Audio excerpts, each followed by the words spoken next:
Bueno, pues yo creo que vale la pena que empezar a platicar de los orígenes de la fundación de la ciudad. A la llegada de los españoles, la capital de Michoacán era, de ese antiguo reino purépecha, era Tzintzuntzan. Vasco de Quiroga hace el cambio de la ciudad a Pátzcuaro y él estaba muy contento en Pátzcuaro, y no es hasta en 1541 que el virrey Antonio de Mendoza, dada cierta incomodidad de algunos de los primeros encomenderos que estaban en Pátzcuaro, que no les gustaba estar en esa ciudad tan mestiza, se hizo una ciudad totalmente hispánica y se funda en 1541 esta ciudad, ¿no? Entonces Vasco de Quiroga no quería, él quería que siguiera siendo en Pátzcuaro. Él de hecho siguió en Pátzcuaro, murió en Pátzcuaro, ahí están sus restos, ¿no? Entonces esta ciudad es una ciudad totalmente hispánica, una ciudad totalmente ajedrezada, renacentista, entonces que fuera como la vanguardia de lo que se estaba haciendo en Europa, ¿no? Entonces es como los orígenes de esa primer fundación y esa primer traza de la ciudad que la hizo el alarife Juan Ponce. Fue quien hizo esa primer traza, ¿no?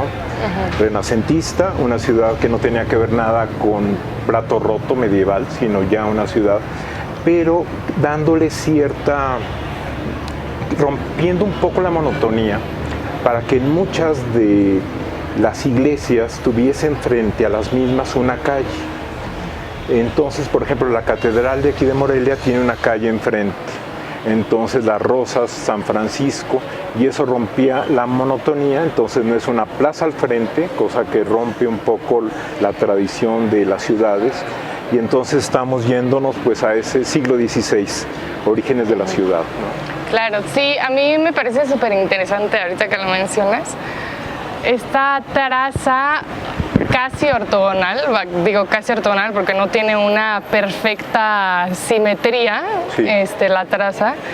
Y sí, creo que es de las ciudades que más remates visuales tiene, como tú bien lo dices, terminando una calle siempre está una iglesia. Y bueno, aparte de eso, tenemos, creo que es la ciudad con más edificios catalogados en el patrimonio de México.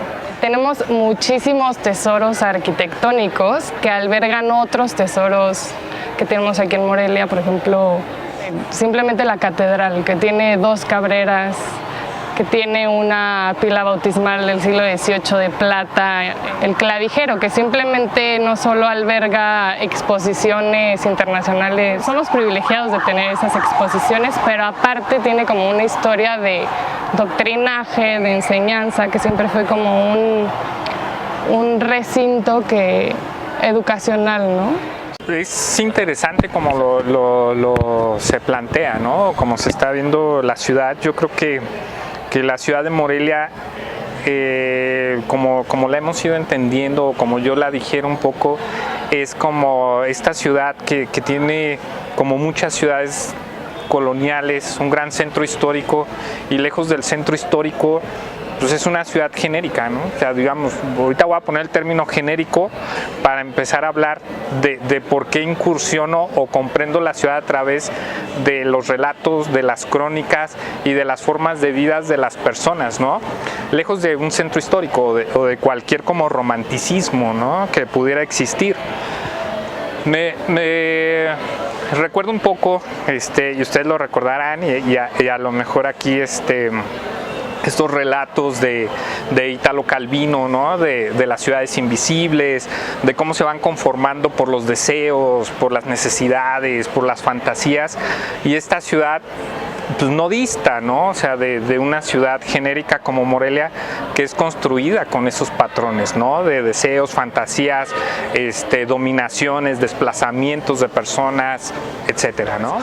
Yo creo que no podemos olvidar también que ha sido cuna de grandes personajes ilustres o que no nacieron, pero aquí se formaron, ¿no? Grandes personajes históricos, y creo que Morelia también refleja cómo se vivía en esa época y el pensamiento que tenían estos personajes al habitar. Se ve el reflejo de personas con un criterio muy, muy amplio, cómo la ciudad, el centro, pues no ha cambiado la traza para nada. Entonces, imagínense esta ciudad hace 200 años, pues era una ciudad maravillosa, ¿no? Que ahorita la historia no la regala así, pero la historia no termina en 1900 o 1950, la historia se sigue haciendo, ¿no?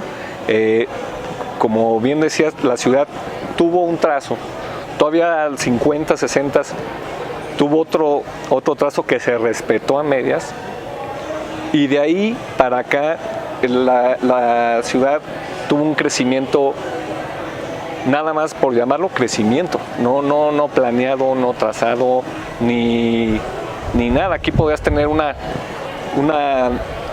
gran vivienda en el acueducto, y ahorita la demolieron y ya son unos consultorios, es una peluquería, y nadie ha respetado eso. Eso también es perderle respeto a la ciudad y a la historia. Desde los inicios yo creo que todas las ciudades, creo que es un fenómeno que pasa en todas las ciudades, que creo que el desarrollo de las ciudades están en manos de personas que tal vez están en el ámbito administrativo, económico, y creo que no tienen nada que ver, no tienen ningún acercamiento arquitectónico, ni urbanista, ni a veces ni de sociología, ni de nada, ¿no? Entonces creo que ese es, no es que el arquitecto no haya sido responsable de las ciudades o de la ciudad de Morelia, de que no se haya hecho responsable, sino que creo que el desarrollo está en manos de las personas a veces equivocadas, y justo eso pasa como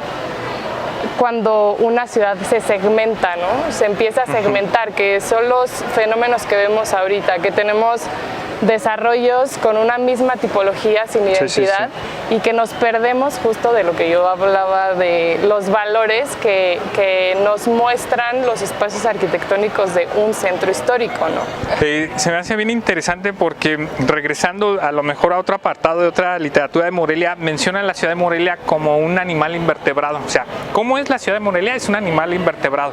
¿Qué quiere decir? Va para todos lados, lejos de trazas, lejos de todo, es para todos lados. Es un animal amorfo que te engulle, y así va el crecimiento, ¿no? Entonces, de alguna manera, esto que platicaba yo de hacia dónde vamos entonces, o qué estamos construyendo con cultura. Estábamos en una charla de lectura con Fernanda Canales, y ella hablaba un poquito de las viviendas, ¿no? O sea, el 70% de las ciudades son viviendas. Si tú incides en las viviendas, vas a incidir en los habitantes e incidir en la ciudad. Entonces, pues vamos a hacer más sanas las viviendas, quizás para que la cultura y las emociones sean más sanas, ¿no? En Morelia. Yo creo que a propósito de las viviendas, el centro histórico se ha dejado de ser un centro habitacional.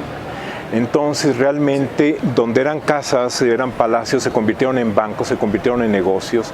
Entonces yo creo, y que sería estupendo, regresar al centro también a vivir. Es decir, porque creo que de alguna manera el tener cerca el teatro, irte al cine, estar teniendo los museos, irte al centro clavijero y levantarte. Yo hasta hace poco viví en la Ciudad de México y viví varios años ahí, viví a media cuadra de la Alameda y trabajaba atrás de la catedral. Entonces en la Ciudad de México, de las más grandes ciudades del mundo, de lunes a viernes yo todo lo hacía caminando. Entonces ahora imaginemos en Morelia que puedas tú volver a vivir y darle un uso humano, me parece que sería magnífico también. Claro. De otra forma, no quiere decir con esto que no queramos otro crecimiento en la ciudad, ¿no? Y la conservación, preservarla. En los años 40, cuando se presentó el proyecto de Mario Pani para hacer el Hotel Alameda, levantó una controversia porque los pisos que él quería hacer se hicieron menos de los pisos que se querían. Y con todo y eso, terminando, se hizo el primer reglamento para conservar el aspecto típico de la ciudad de Morelia. Se dice que tenemos un clima templado, pero creo que es muy interesante aquí en Morelia cómo hay contrastes, ¿no? O sea, yo creo que eso definitivamente impacta como en cómo hacemos arquitectura.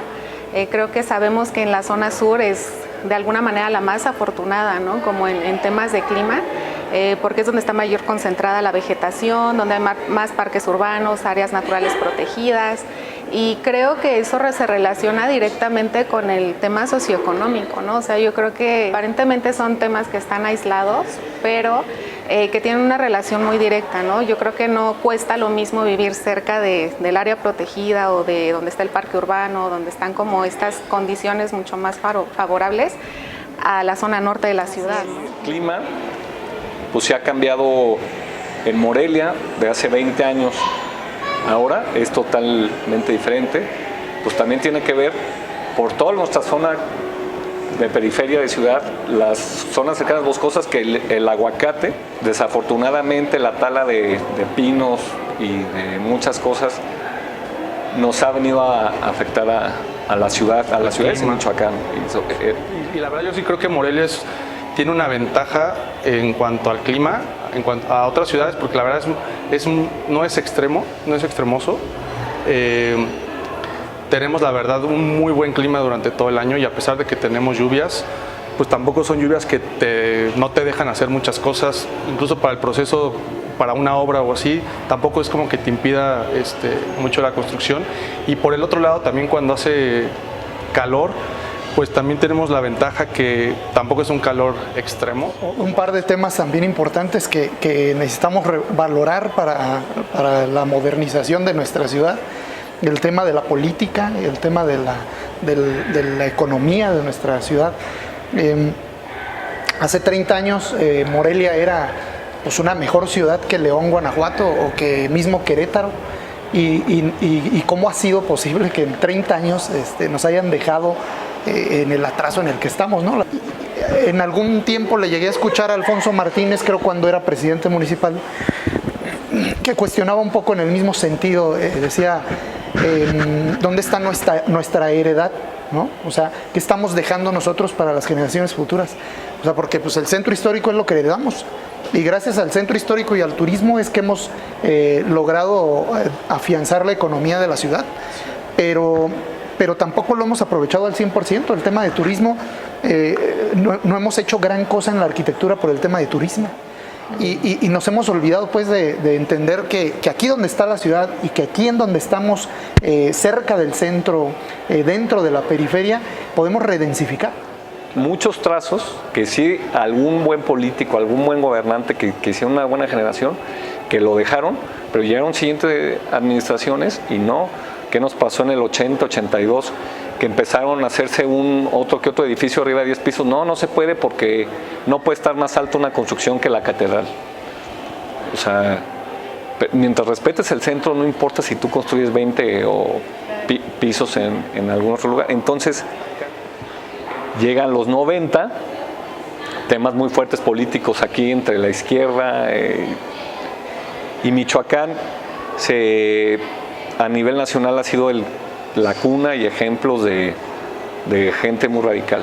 Entonces, eran unas ideas por otras. Entonces aquí ganó el dinero, ganó la ideología de otro tipo, y siento muy desaprovechado, porque el Estado tiene todos los recursos para generar arquitectura, ciudad, urbanismo, turismo, ecoturismo.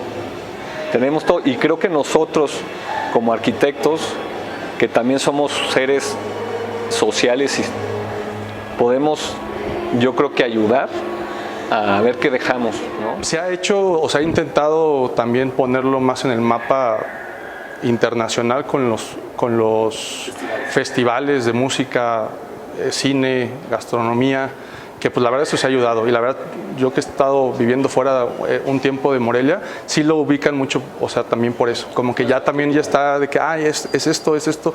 Porque antes era mucho que un poco de violencia y crimen, pero ahorita ya la verdad ya lo tienen más considerado por los festivales, por lo turístico que es también, pero creo que sí ayudaría mucho, además de lo turístico, pues sí darle un giro en el tema industrial, porque al final pues la industria es lo que te trae todo y es como un círculo, ¿no? O sea, sí. creces con industria y todo lo demás alrededor crece. Claro, sin duda, creo que el tema político es como muy controversial y está relacionado totalmente siempre con el poder, ¿no? A veces toca ser dominador o a veces ser dominado, pero creo que, como lo mencionas, creo que hay una gran responsabilidad también como de intervenir o hacer, ¿no? Estrategias que involucren hacia la política, pero no como viéndolo como institución, como partido político, ¿no? Hablando de Morelia, de Michoacán como tal, creo que es un estado, creo que es el estado con mayor diversidad artesanal, creo, de México. Y sobre todo creo que tenemos que entendernos como eso, ¿no? Como un estado que tiene tal diversidad de materiales, porque las artesanías, obviamente, por cada región cambia el material, y al tener esta diversidad de climas, ecosistemas en todo el estado, pues tenemos una súper amplia gama de materiales que creo que al final se nos olvida que tenemos, ¿no?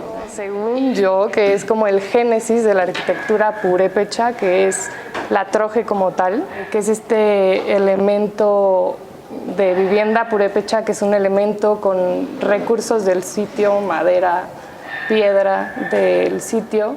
Creo que ahí es donde nos hemos perdido un poco de todos estos valores ancestrales que justo este elemento de la troje que empleaban las familias purépechas, ¿no? Que es como una vivienda donde el programa era segmentado sobre un solar y tienes en cada troje el programa, por ejemplo, la habitación, la cocina, el huerto y los baños o las letrinas, ¿no? Y creo que ese puede ser como tal, no un sistema constructivo, pero sí es como una morfología arquitectónica que creo que se pierde, ¿no? Que la hemos perdido totalmente, y que aparte los sistemas constructivos de antes, como los purépechas, era de valorar tanto la sombra y la oscuridad en este tipo de espacios como la luz, ¿no? O sea, era valorar la luz y los espacios abiertos para resguardar ya la oscuridad y las sombras en los espacios interiores, ¿no? El tejamaní, pues, es un sistema, es un elemento que se extrae del centro del corazón del pino, y hay todo un ritual, ¿no? Se tiene que cortar sacar el corazón del pino en luna llena, y hacen todo un ritual, y ha sido pues complicado también porque ya las personas ya no hay muchas personas incluso que lo sigan haciendo, pues, porque pues la tecnología en la actualidad pues va haciendo a un lado pues las técnicas tradicionales, pero está también en nosotros, como decías, o sea, pues hay que ver de qué manera retomamos sistemas constructivos materiales. Pero es hablando también del tema de los materiales y técnicas michoacanas. Aquí en Morelia pues está históricamente lo del tema de la cantera, ¿no? La cantera rosa, que ya casi no es muy utilizada, otra vez por lo mismo. No, pero incluso como sistema constructivo antes eran las piedras, ahora ya son las fachaletas, ¿sí? Entonces, pues se va cada vez perdiendo el valor de lo que históricamente se tenía como sistema constructivo, ¿no? Fíjate que cuando, de entrada, pues soy el único que no es de aquí de Morelia, ¿no? Pero bueno, cuando yo tuve la oportunidad de trabajar por acá, una de las cosas que me sorprendieron, más allá de la materialidad y del montón de cosas que te puedes encontrar, era la cantidad de oficios que existen en Michoacán, ¿no?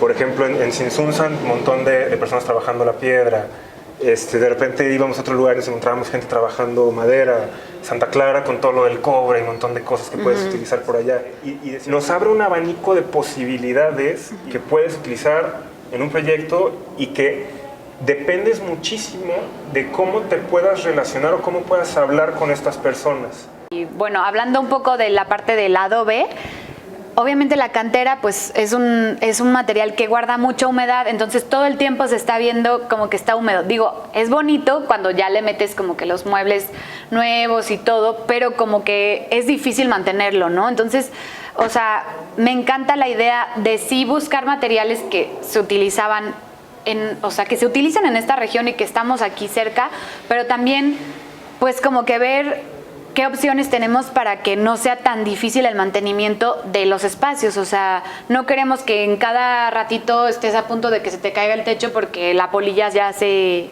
acabó la madera, ¿no? O sea, ese es como que mi único tema con estos procesos como que antiguos, ¿no? O sea, también hay que buscar como que cómo podemos hacer esa mezcla con lo contemporáneo, o sea, para que funcionen bien y que no tengas que estar todo el tiempo como que, o sea, pues remodelando, ¿no? Para que no sea tan difícil mantener el espacio. Creo que la arquitectura mexicana, tanto indígena como moderna, no hablo contemporánea, moderna, creo que sí tenían ese como, se interesaban por todavía el uso de la luz y el aprecio por las sombras y no como y no pretender ser algo que no somos, ¿no? Porque creo que siempre, y todos los complejos que vemos ahorita contemporáneos, creo que sí pretenden ser algo que ni siquiera somos,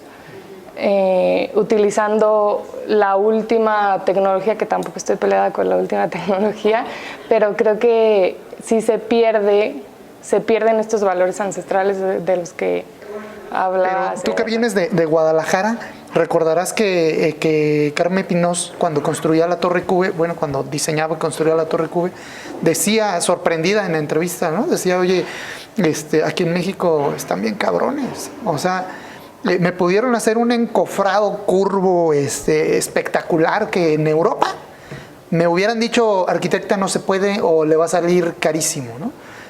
Sí es fenomenal la mano de obra que tenemos aquí en México y que debemos de explotar más las capacidades y la creatividad y la entrega que le ponemos a nuestro trabajo, porque todavía somos pues muy apasionados. Si bien podemos celebrar que en algún momento tuvimos unos oficios tremendos y se podía hacer por circunstancias de la época cosas maravillosas con la piedra y ahorita es más complicado, o cosas maravillosas de madera y ahorita es más complicado, lo que sea. O sea, yo creo que sí estas tecnologías nos permiten de repente darle la vuelta a ciertos materiales o a ciertos oficios, ¿no? Pero yo creo que otra cosa que tiene que ver con la materia o materialidad, o a lo mejor con temas, tiene que ver con cosas que también vi aquí en Michoacán, tiene que ver con la penumbra, que tanto has comentado tú, Daniela, que o sea, la penumbra al final, o la luz, si la entendemos como un material y la trabajamos como un material, también puede cambiarte por completo un espacio, ¿no? Lanzo una pregunta, ¿se puede entender la penumbra, la luz, como un material? Yo pienso que sí. Claro, porque como dices, es el que te da la forma del espacio, la textura. Si tienes, no sé, algún elemento artístico y lo resaltas con la luz, o sea, cambia totalmente el espacio con esto, ¿no? O sea, totalmente creo que sí lo puedes tomar en cuenta como un material. Cuando yo vivía en Monterrey, yo veía que allá como que utilizaban muchísimo el block para la construcción. Y yo veo aquí en Morelia, digo, nosotros utilizamos eso, es el ladrillo, o sea, entiendo que es como por el lugar en donde está, pero a final de cuentas sí veo como que los beneficios que tiene como que el ladrillo en contra del block, como que siento que, bueno, tú lo usas muchísimo, Dani, o sea, como que siento que es mejor, pero también entiendo que viene por la ubicación de nuestra... O sea, creo que los materiales de nuestra región, yo sigo con eso, ya sé que soy muy clavada, pero creo que tenemos que también voltear a ver el lado estético. Hay veces que O sea, tampoco los tomamos mucho en cuenta como un material, sí, contemporáneo, pero creo que es los materiales que mejor envejecen, ¿no? Y que mejor, o sea, que dignamente una construcción tradicional envejece. Y bueno, creo que esa es como una virtud gigante que tienen estos materiales pétreos, maderas, tierras, que pues sí, son atemporales al final.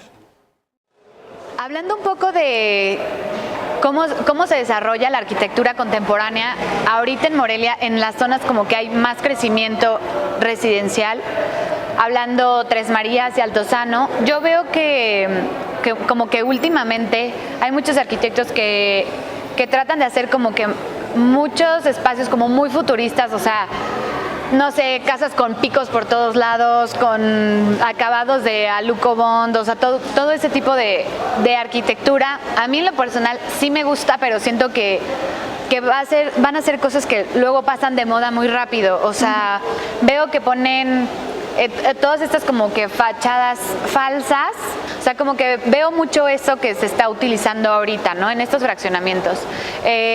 Fuera de eso, Tres Marías, pues abunda todo como que blanco, todas las casas son blancas, rectas. Y en Altozano, pues también como que tenemos un poco el tema de la restricción que te dan en ese fraccionamiento, que te lo piden como más colonial. Yo eso es como que lo que más veo hablando de arquitectura contemporánea.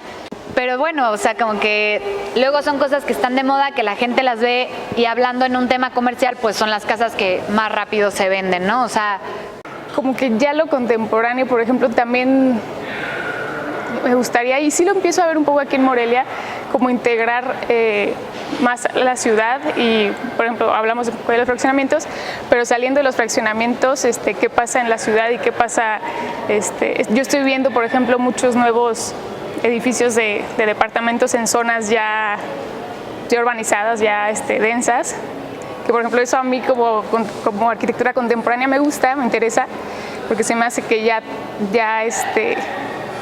pues la gente quiere regresar a la ciudad, o sea, o bueno, hay a quien le gusta y hay a quien no, pero eso es algo que yo estoy viendo ahorita en Morelia, o sea, mucho crecimiento de depas que pues realmente antes no había tantos, o sea, y ahorita estás viendo cómo en las Américas, en la Chapultepec, pues ya están como implementando este tipo de vivienda y estas nuevas formas de vida urbanas, que a mí siento que me gusta que va por ahí. Ojalá siga creciendo esa tendencia, o sea, como densificar un poco y hacer barrios mixtos y darle pues más vida a lo que ya tenemos, o sea, la parte interior de la ciudad. Ahora, cuando se habla ya de contemporaneidad, a mí me vienen a la cabeza varias cosas. O sea, es algo que sin duda yo no creo que esté capacitado para definir, pero creo que en el momento en el que estamos ahorita hay como hay un montón de temas, pero hay unos temas ahí que creo que tienen que alimentar lo que hacemos de alguna manera, que tiene que ver con el cambio climático, que se nos viene grueso, ¿no? Ahora también el tema de la pandemia, de estar viviendo más tiempo en casa, también creo que nos hace cuestionarnos sobre si realmente los espacios que habitamos son realmente habitables, ¿no? O sea, ustedes hablaban ahorita como grandes ejemplos, Altozano y Tres Marías, que entiendo que son comunidades cerradas, ¿no? Sí. Entonces, también vivimos como en build the wall manera de pensar que nos va a dejar también como sociedad, porque al final estamos viviendo en burbujas, ¿no? Sí. Entonces, esa es otra cosa que nuestra época tiene que empezar a ver, pues, qué va a pasar. ¿Cómo romper con lo genérico que está haciendo la arquitectura contemporánea aquí en Morelia, ¿no? O sea, porque es real.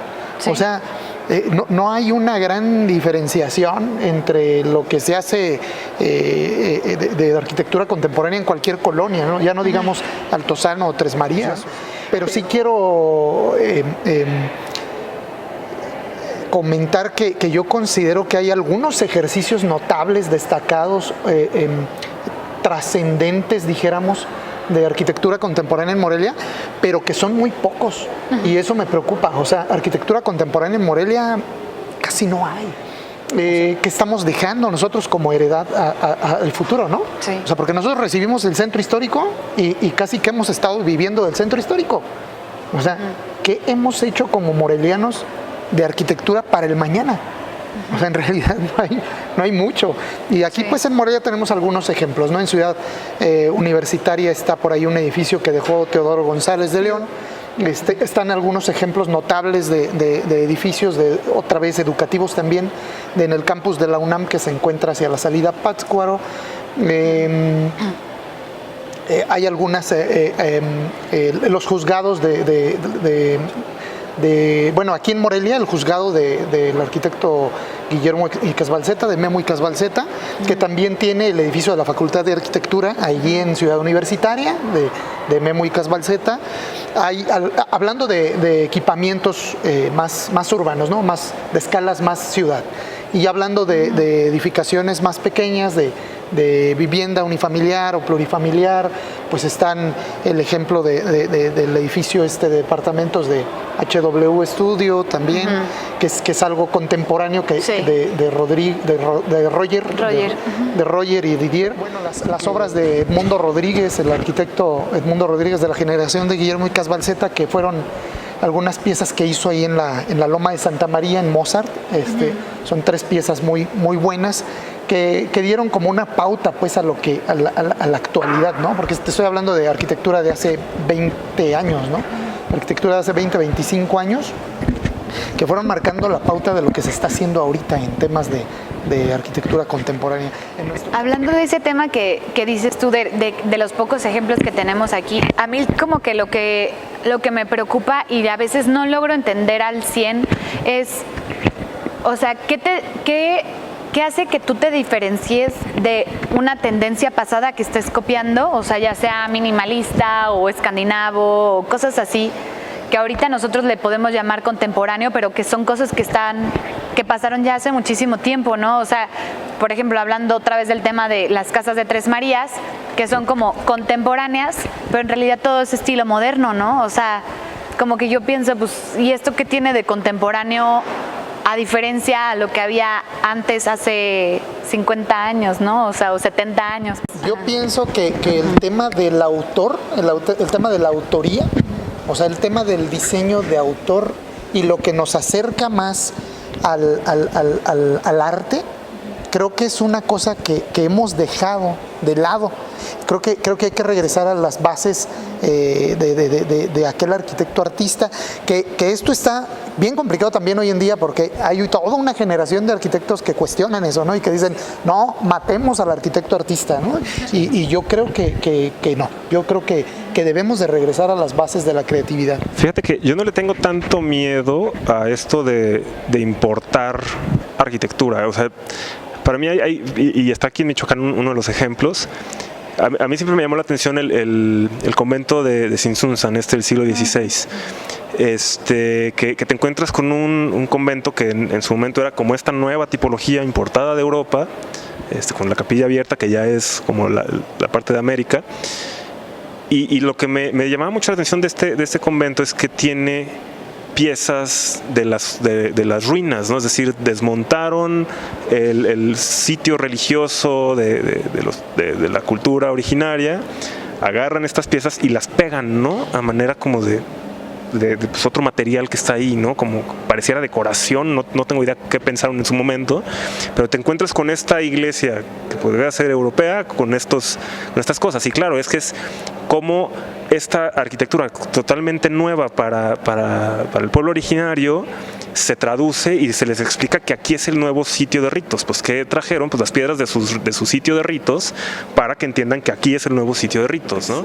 Creo que lo que vale la pena importar son las ideas, ¿no? O sea, ideas contemporáneas, y eso es ¿Cómo podemos traducir eso a un contexto mexicano?